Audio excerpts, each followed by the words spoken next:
So I'm CryptoStache or Stash. Most of my friends call me Stash, and I've been in the crypto space since 2013. So for someone who doesn't know you at all, just met you, they're coming across this interview right now.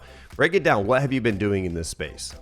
So, like I said, I kind of got started, just by being an investor, just like you guys out there. And then in, 2016, I came back around and I saw Ethereum, and I was like, oh wow, there's some cool stuff. There's some cool stuff going on right now. Like, this is crazy. Like, this is way different than last I looked. And so that kind of got me interested in the space back again. And I didn't really have anybody to talk to. I had no outlet.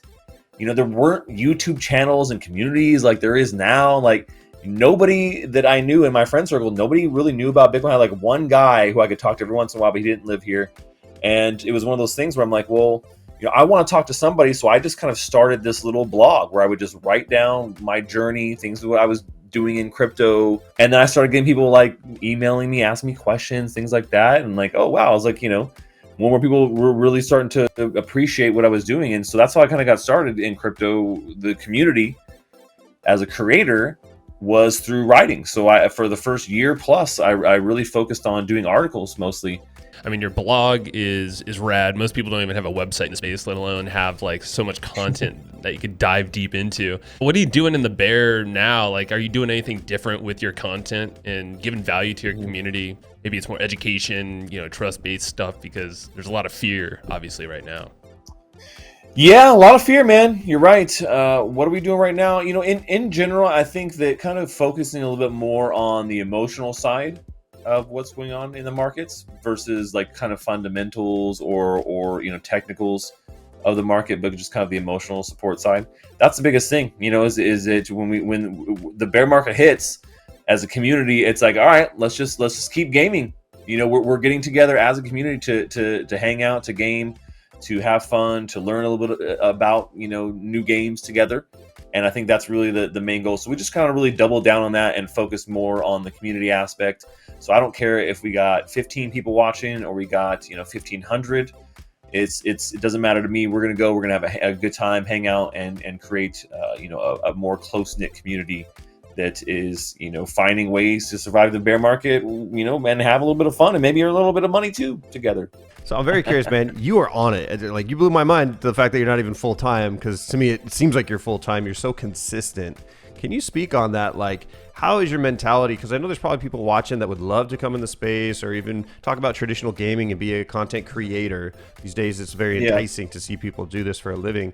How have you approached this to stay so in it all the time consistently? So, I mean, that's a great question, actually, because the consistency is very much key to being a creator. And it's something that I learned, through a lot of hard work and through a lot of support as well. I've been part of like creator groups that have helped support, the journey here as we progress. But, staying motivated is hard. It can be really hard to stay motivated and, not decide like, okay, I'm not going to do a video today. So staying consistent to some sort of schedule, I think, is very important. Doing that really comes down to having a system set up, really approach it as a business. And that has really helped me to propel it to the next level. When you talk about like, well, what does it really take to be that consistent, to do it at this level? Having a team, really, you can't do it by yourself, but having a team is great and really does help to support it. But finding ways also to keep interested too. And that's, for me, is a little bit of variety. I consistently stream some games and talk about some projects, but then also throw a little bit of variety in there too. So that gives a little bit of fun for me as well. So keeping it fun, I think, is important for that consistency too. If you get too bored with what you're doing, it makes it hard to be consistent. Then it makes it like, all right, I don't know, maybe I'll skip for today. And, things come up and shit like that. But in general, we want to stay as consistent as you possibly can. For sure, man. Yeah. And like on the team side, I'm kind of curious for creators in general, and maybe it's even people that are launching these projects in the gaming space, NFT space.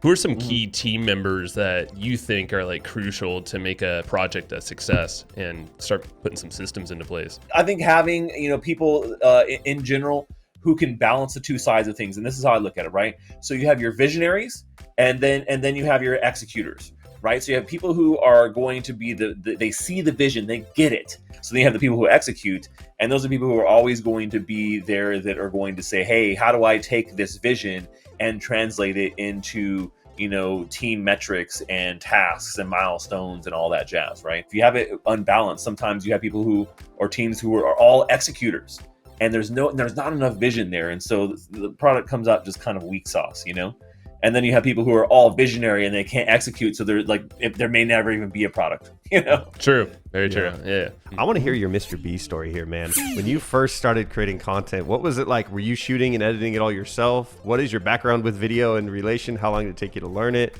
How did it all get started? In the beginning, for sure, I was doing everything. I mean, I didn't have a team for a long time, actually, because like I said, I wasn't full time.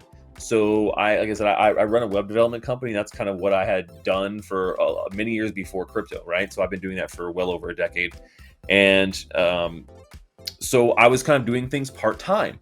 And so I didn't have the budget and I wasn't making any money really to do this. It was more just a hobby.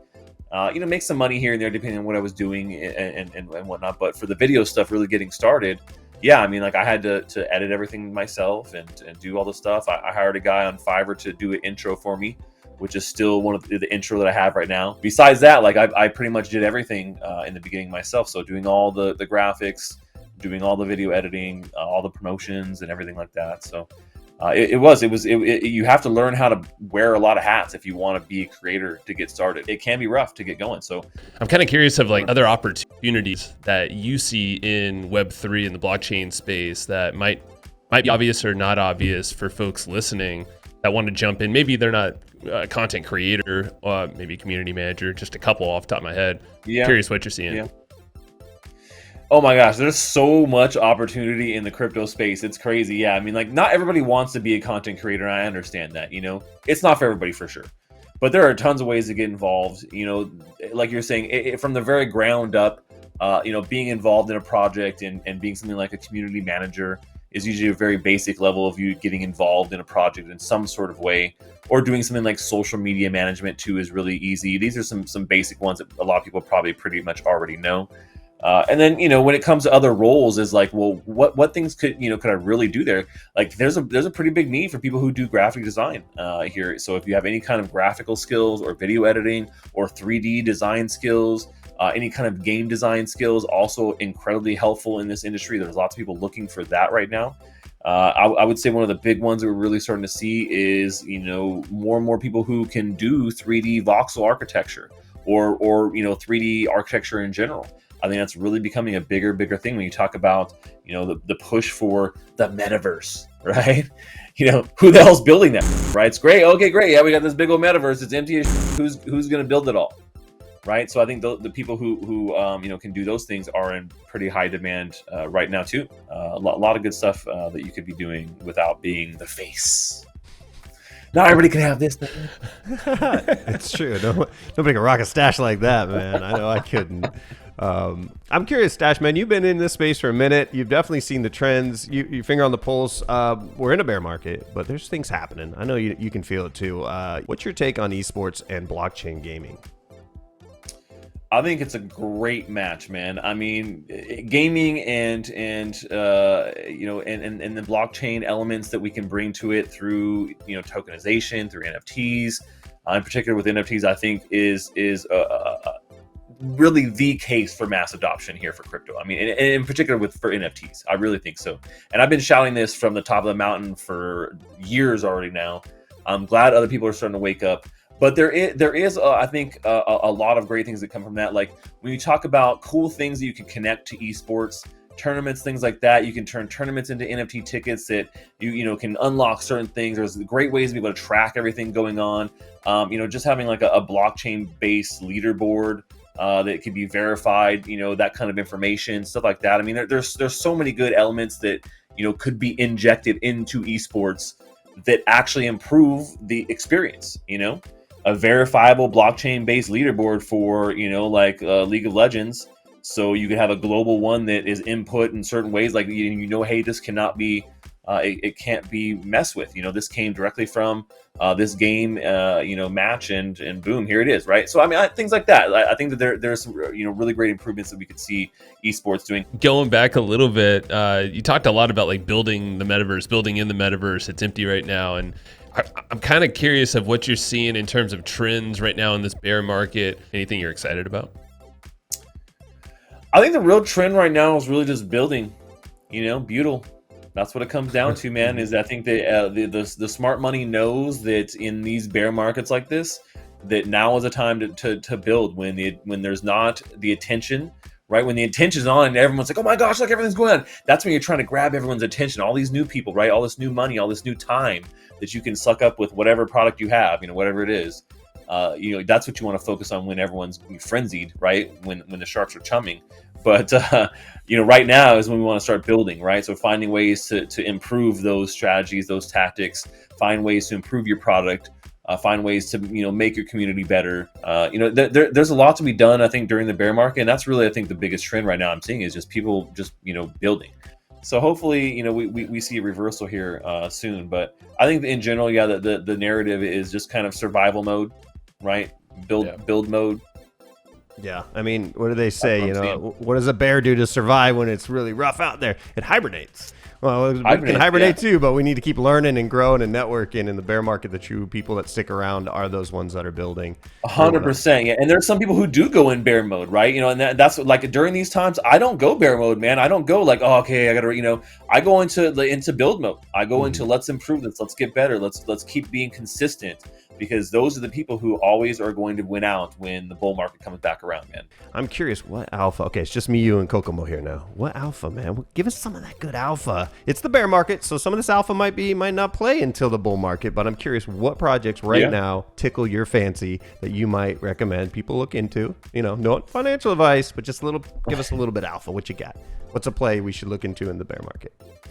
So, in the bear market, what I tell people is, if you're investing now, look at those long-term projects that have been around for a while, right? For quite a few years, and they're established, or B, look at the projects that are building right now that are going to come out of the bear market and they're going to be launching their product, or they're going to be launching, a finished game. That's really, I think, what we want to look for right now. And so a couple of games fall into that category of like, hey, these games are very well established. But right now, because attention is down, because the markets are down, a lot of these prices are down as well for a lot of these assets, right? So you could go look at like a Gods Unchained or Splinterlands, and you can go look at some of the prices for these assets and how far they've kind of come. Are we going to get back to those prices again? I think we can. When you talk about, okay, what types of games then do we look for? Well, I think we want to look for games that are for sure going to have an audience, right? A lot of these metaverses out there simply aren't going to make it, guys. There's not enough people out there that want to play them. To have a successful metaverse that's really focused on social and is not a specific type of game, you need to have an audience. And if you don't have people playing it, then it's boring and there's not enough people there, then you're not going to keep people around. That's simple. And so Sandbox, I think, does a really good job of making sure that's the case with the way they're rolling things out. And then, Decentraland is fairly popular, and I think they do a decent job with that as well. Not as good as Sandbox, but, who knows? But in general, a lot of these other metaverses, they simply won't be able to get enough population to make the concept work. And so something you got to take in consideration when you're buying assets or you're buying the underlying tokens for some of those assets too, is that is this project, as much as it may be cool, as is it going to be able to get enough people in to play where it's going to be worth it for people to stick around and be part of this metaverse? So I think that's another really big tip that I look for when I'm trying to invest right now during this bear market, is really who is going to make it. That's a kind of a little bit of a strategy there that I go by here in this bear market for what to look at and what level you can be kind of trading on, like I said. So if you're a little bit lower level, maybe not as much capital to play around with, look at something that has a little bit of a lower value. Another good one is So Rare. So Rare is also a pretty good one too, or NBA Top Shots, because you can get in for a little bit of a lower buy, and even though the win may be a little bit smaller dollar win, the percentage is what you're looking at there, and you could just keep doing that many times over. So a lot of good hustles out there right now. It's just about finding what works for you. Say that, like, I know CryptoStache.com is a rad resource. We've gone there, and you got all your videos and blog posts and stuff. So definitely everybody check that out. Where else can folks find you? Yeah, so CryptoStache.com for everything Stash, and you can get all the links and things there. But obviously you can find me on like TikTok, on Instagram. So if you love shorts more, I have a bunch of shorts to go up there, but plus all my long form content is mostly found here on YouTube. You can find me on Theta as well. It's another one of my favorite homes is Theta TV.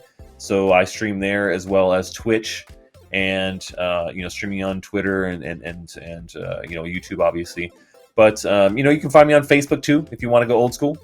I got a page there and presence there, so I'm still posting. Facebook's still still posting around? stuff. You can find that page there. But like a great way You too. on MySpace too? Yeah, exactly. Yeah, MySpace all over, man. I'm all on top of it. So I'm pretty much everywhere you want to be. Stash will be there, guys. If you're there, I'm probably there already. Just look for me. I'm pretty much always at CryptoStache everywhere you go.